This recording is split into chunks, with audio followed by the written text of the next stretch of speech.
and welcome, fellow subscribers and other racing fans. You see that? Yes, that's the Audi LMS Ultra. And you know what? That's the old Audi LMS. I got myself the new modded R8, which was done by Lambo Mantis, something like that, and other guys in the Project Cars forums. They are doing a great job bringing us the cars that are not in the game already. So what do we want to achieve here? First of all, we are testing the new Audi, and the second part of the video we will be testing the combined Nordschleife and also the new Pagani cars that came with the DLC, which was released at the same time as the Game of the Year edition for Project Cars. So how do we start that? I already drove a little bit with both of the cars, so I already know what I want to tell you, but let me just exit this and get the new car, show you the liveries that come with it, and then we are talking. So right above the old R8 LMS Ultra, it's only called the R8 LMS now. I don't know if Audi took a step backwards or why they removed the Ultra. Anyway, let's select the car here so we can have the liveries. There it is. Well, it's variations of the real life Audi liveries. Oh, from Phoenix, this is nice. Auto Profits. Okay, and some fantasy liveries as well. Oh, the WRT livery, that's really nice. Okay, so yeah, many liveries that come with it. Let's take the WRT livery and then go out on track. It says 480 horsepower, which is strange, because that will be the first thing I want to tell you. The car only has 430 horsepower at Nürburgring. The old Audi LMS Ultra has 480 horsepower at Nürburgring. You know, high altitude, they have less horsepower than they have on sea level. However, just to compare both cars, the old one has 50 horsepower more than the new one. The setup, by the way, is basically the same. There are little changes I noticed. Correct me if I'm wrong, if someone of the mods sees my video here. The downforce settings are different. You have 0.5 values in the old Audi. Here you simply have the 0.0 values. I put in some basic setup changes that suit my driving style so I can compare both cars, and I did actually make the same changes in the old car. Yeah, I think sway bars are a little bit different as well. There's a 40 as the lowest number in the old car, where it is a 39. Not sure why this is changed, because basically the values seem to have the same steps, only the lowest values seem to be a little bit different.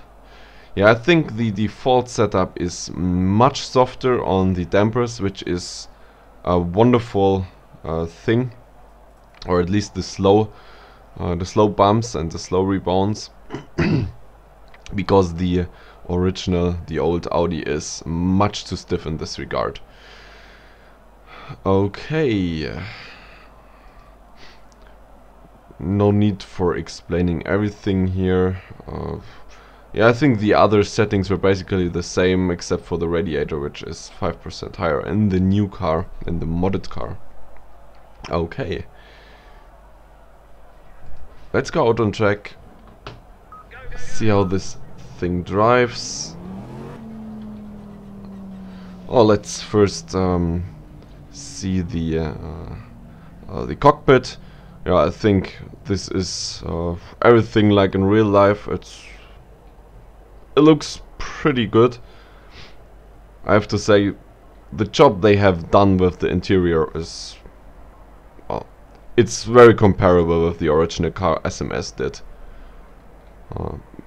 I don't know, maybe there are a little bit less polygons or something like that. I don't have an eye for that. It could be.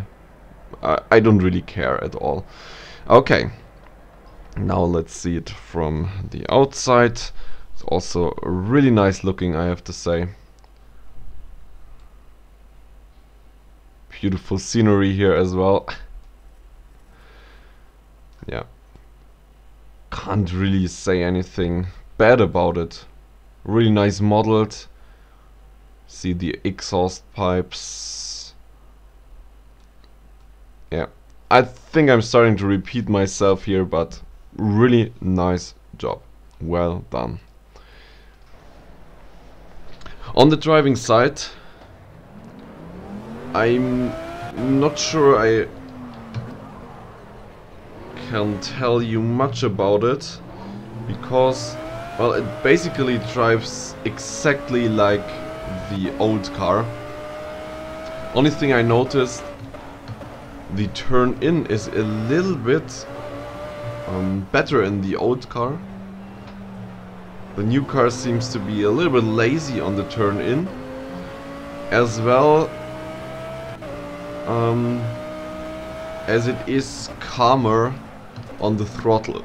However, we have to say the car has 50 horsepower less. Let me check it. But it was not a bug earlier. No. It has a 434 horsepower, where the old car has 480 horsepower here. So yeah, the car, whoops, messed up that corner a little bit. Tires got a little bit cold with our short photo session. Yeah, you can say the car drives much better, it is calmer, it brakes better, I guess because the speeds might be a little bit less.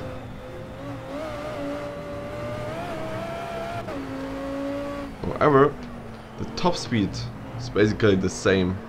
So you know, the Audi doesn't drive much faster than 280. That's a gearbox related issue.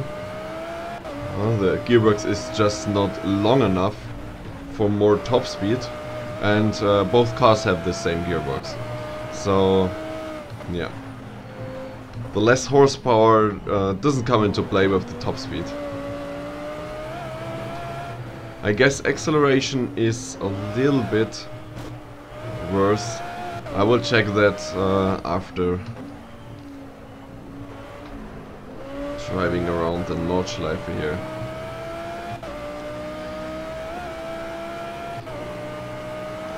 So that's about it for now, what I can tell you about the new Audi. I like it quite much, so it's a little bit understeery here. Already put down the rear downforce quite much, 0 and 1 as you could see. Yeah, but it feels great, it feels great.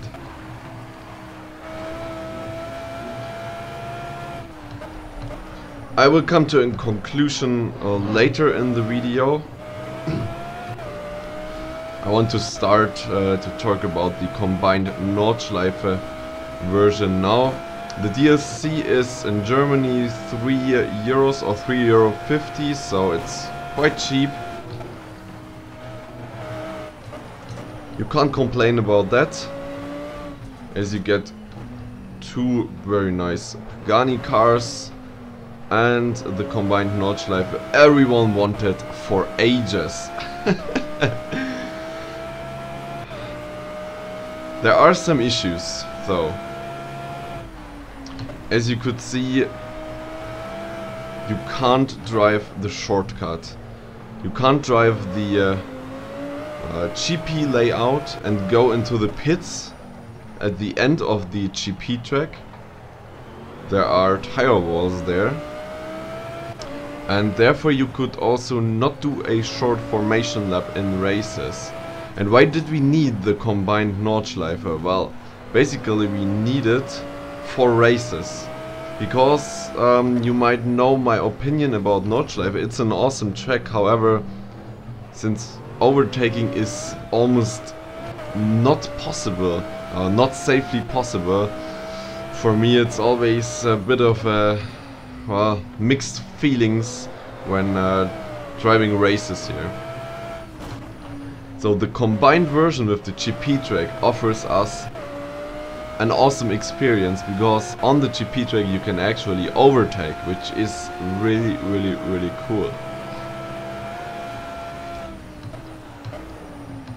However, if you're doing that for races, we want to do it completely. So we want to do a manual rolling start, which is rather hard to accomplish, because you don't want to go 12 minutes around the full Nordschleife track only to do your formation lap. So it would have been nice to be able to take the shortcut, but I'm sure there are problems with the AI, for example, or with the timing, if they would have allowed you to take this shortcut to shorten up the lap.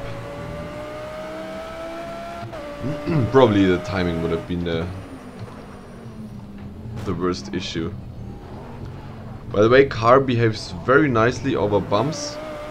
Not sure if this is because of changed physics, more grip, or the damper setup. Maybe a combination of everything.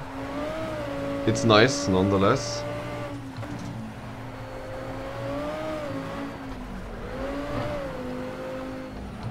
Was inclined to say that the Nordschleife track we got here, the combined Nordschleife, has less bumps in the road, but I think it's just because the Audi is actually better in taking the bumps. It kind of feels like the perfect car for the track, I don't know. With the only 430 horsepower, the good brakes, and what feels like more grip. Whoa. While talking about grip, I almost lost it. I feel like it's the perfect car for those twitchy parts of the track. I think my rear tires are overheating a little bit. Maybe the balance of the car. Maybe I overdid it with the low downforce in the rear. Let me see. Oh no. Tire temperatures are pretty good, to be honest. I have to say, in the old Audi, in the original Audi, I got the tires to overheat very quickly, as it is a little bit more twitchy. Maybe this is because of the 50 horsepower more, but it could also be because of the damper setup and stuff, and the car not taking bumps as well. Now let's see how the top speed turns out. Should be around 280. You see, gears are on its end. The RPMs do not get any higher. The power is kept at 400 now because of the high RPMs, 280 kilometers per hour. Well, not optimal, but we can work with that.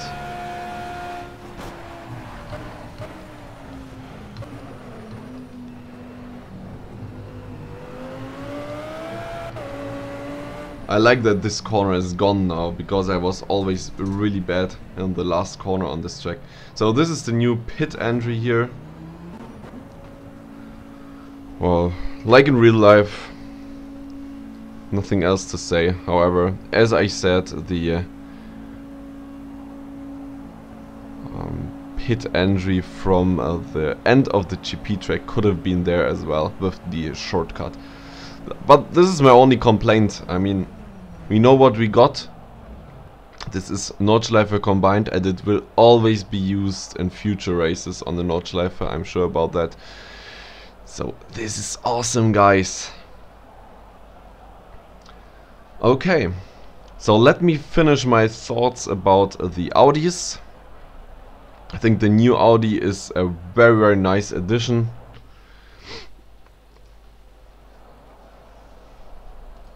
We can see here the there, this is what I wanted to check.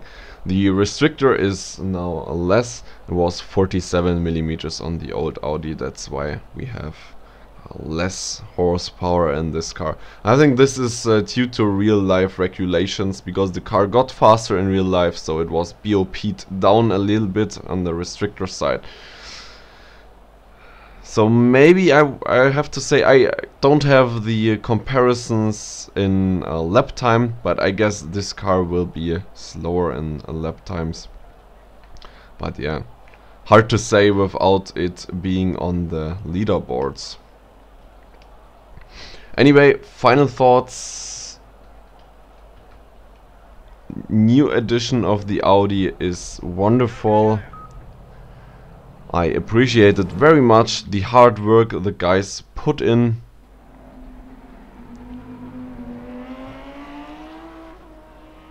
Where we see some glitches here with the bodywork, but that's no problem.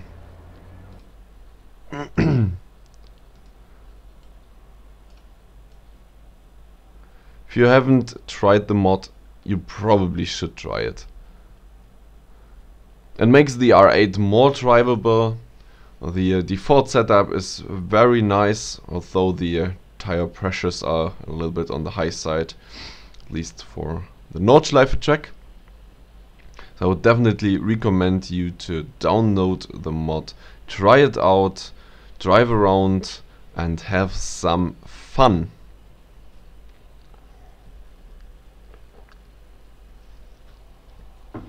Okay, maybe a little bit confused, jumping back and forth with two topics, but to close the video off, we will have a look at the Paganis, which also came with the DLC I purchased to get the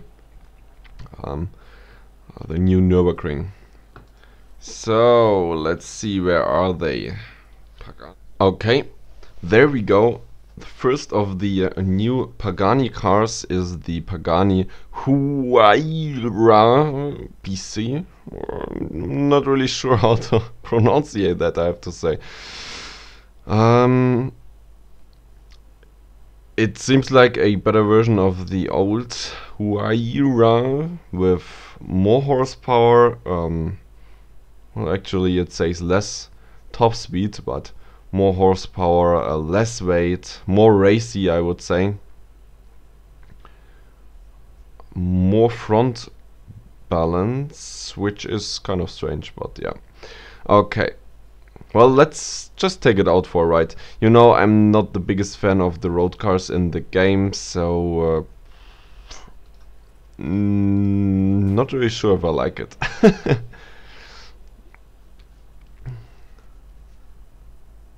Ah, that's so nice to see Nürburgring combined.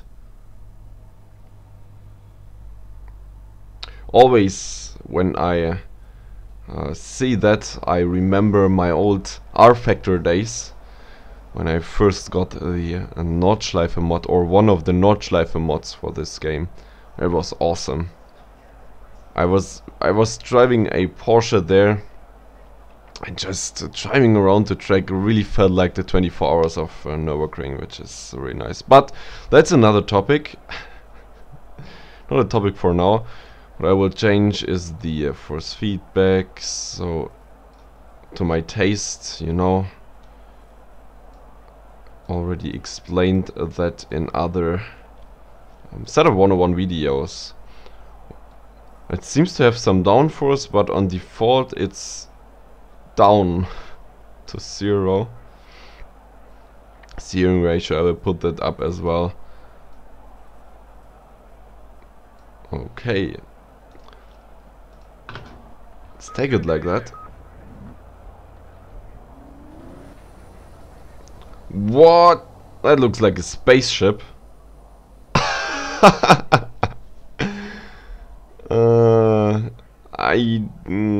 Okay. Well, tastes are different, right? Okay. So this guy probably comes with traction control and stability control on default. I mean on in real life. Or do we have the automatic clutch on?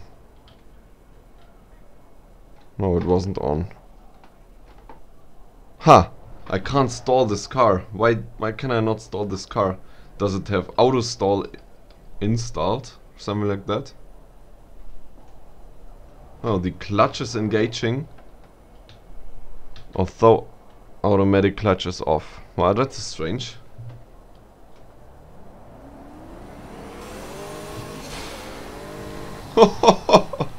Okay.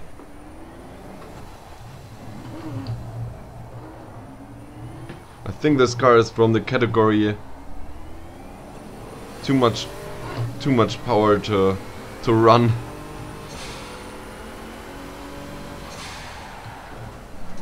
Nice flap coming up in the front.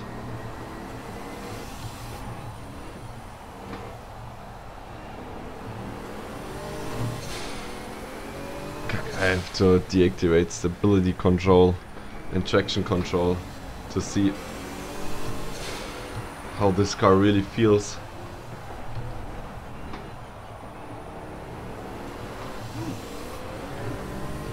The steering is quite direct. This is what I was complaining about in other road cars and project cars. Whoa!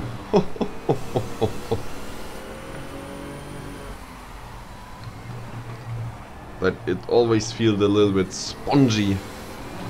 But this feels quite racy, like in GT3 cars.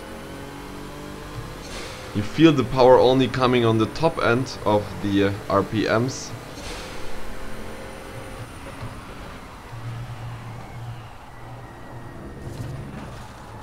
I think this car actually feels quite nice, and it also sounds nice. It doesn't have this generic turbo sound. Oh, that was too much.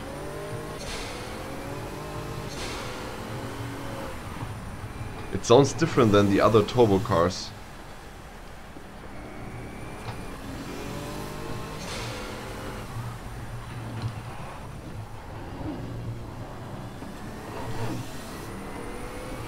Wow. I think I like this car. I've already read comments on the DLC. Well, why do we need 2 new Paganis? We already have so many of them. Dangerous. And yeah, it's probably the right thing to say. However, I mean, it's only €3.50 and it's fun. It's definitely fun.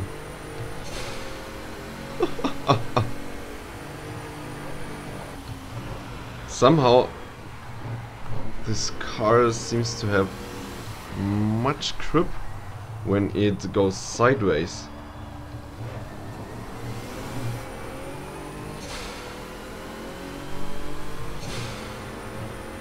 It feels quite safe to drive, I have to say.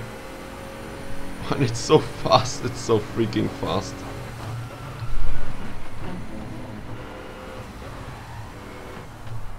I don't have the feeling that I lose the car when it starts to go sideways. I still have the opportunity to catch it, which I didn't have in other road cars and project cars, I think. Oh, the off-throttle oversteer is huge, so that's why I was struggling there. But yeah, I'm enjoying myself, definitely.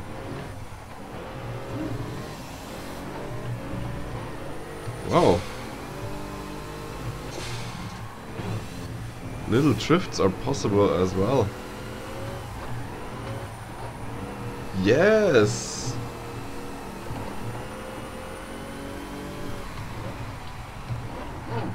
Damn, I have to see that. I have to see that in the replay. That looked like a really nice drift. Unfortunately, I have the smoke, the particles off, so we won't see the cool smoke, which is a shame. But yeah, let me see that nonetheless. I already lost the car here because of the off-throttle oversteer. Let's see if we can see my nice drift. So that's more of a drifter car. Oh yeah. Oh yeah.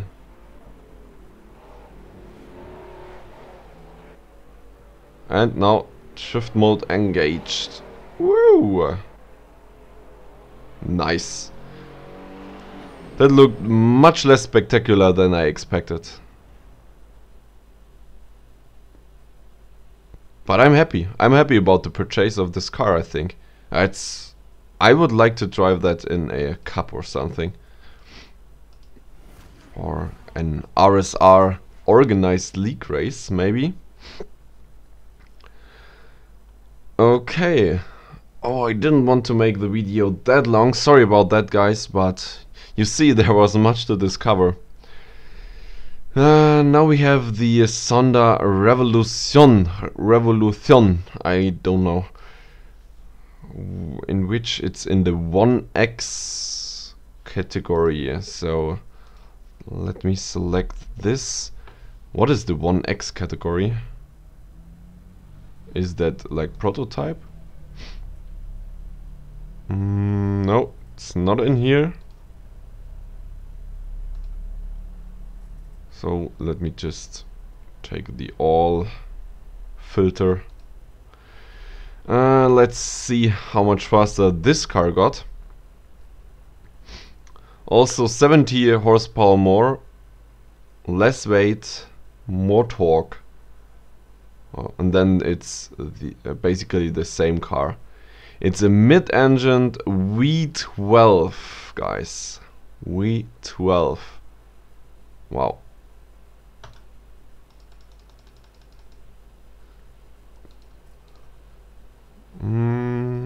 Let's take another track for a change. For example, the Circuit des Spa-Francorchamps, where the 6 hours of Spa-Francorchamps were this weekend. I saw it in the live stream. Very nice race, I have to say. Many problems for the top teams. Was interesting to see them struggling so much. Okay, let's change feedback and stuff real quick. Okay, did this downforce, increase the steering ratio. Oh, actually this has very low camber. Interesting. No bump stops whatsoever. Okay, good. Let's see this car in action then. Also looks like a spaceship. That seems to be the Pagani style.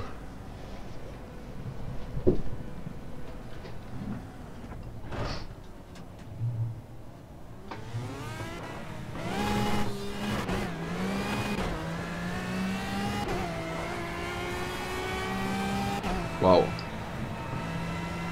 That's just insane.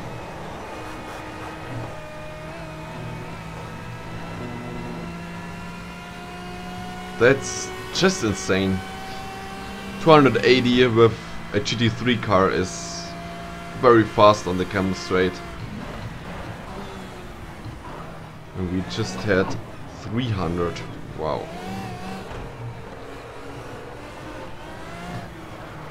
This car is almost undrivable.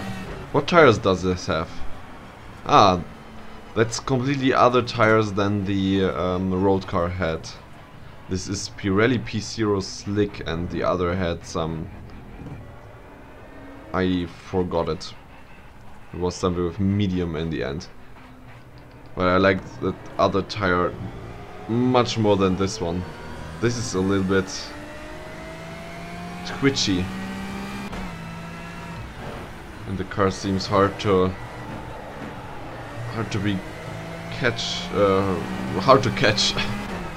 But yeah, of course this is something a slick usually does. It gives you more amount of grip, but the grip fall off is much higher or much more rapid. Especially with a car that has such a huge engine with so many horsepower in it. Wow, it's accelerating so quickly.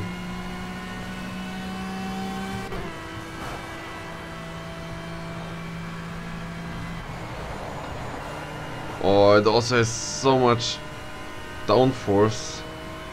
Can almost go full throttle through Blanchiment. Oops, and that was too much throttle again. And again. Well, I guess I'm out for today. Can't drive this car.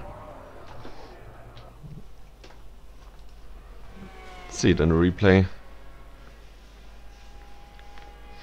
Yeah, I don't like this car too much, but that's probably more of a tire problem than a car problem. Let me see, can we put some other tires on this?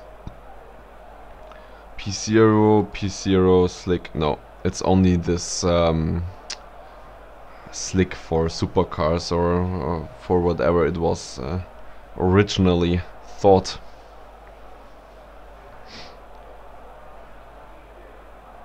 Wow, okay. This was an extensive review of the new DLC with the 2 Pagani cars and the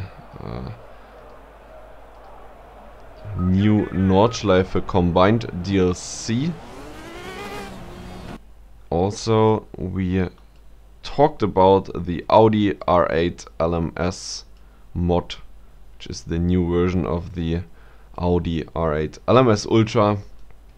And, well, what should I say as a conclusion? Audi Mod, wonderful. However, the problem with online racing, probably not possible. Everyone would need the mod, and I have no idea what the Steam cheat protection says about it yet. However, very nice car for single player with racing with the AI and stuff like that. You should download it, definitely. It's for free. You can donate the guys some euros, some dollars, some pound if you want. The DLC, for me, it's a must buy. You could argue that you don't necessarily need it because the cars are basically already in the game. It's just better and faster versions of them. However, I like the Huayra BC very much, as you could see. A very nice car to drive and drift. Didn't expect that. This car here, not really necessary, but of course the Nordschleife combined version is a must for races. You simply have to get the DLC for the Nordschleife, I think. €3, €3.50, not that much of money, so okay. I hope you enjoyed the video, although it was very extensive and probably a little bit boring, but on that all of my videos. I don't know, guys. Anyway, hope you enjoyed. See you next time, and bye bye.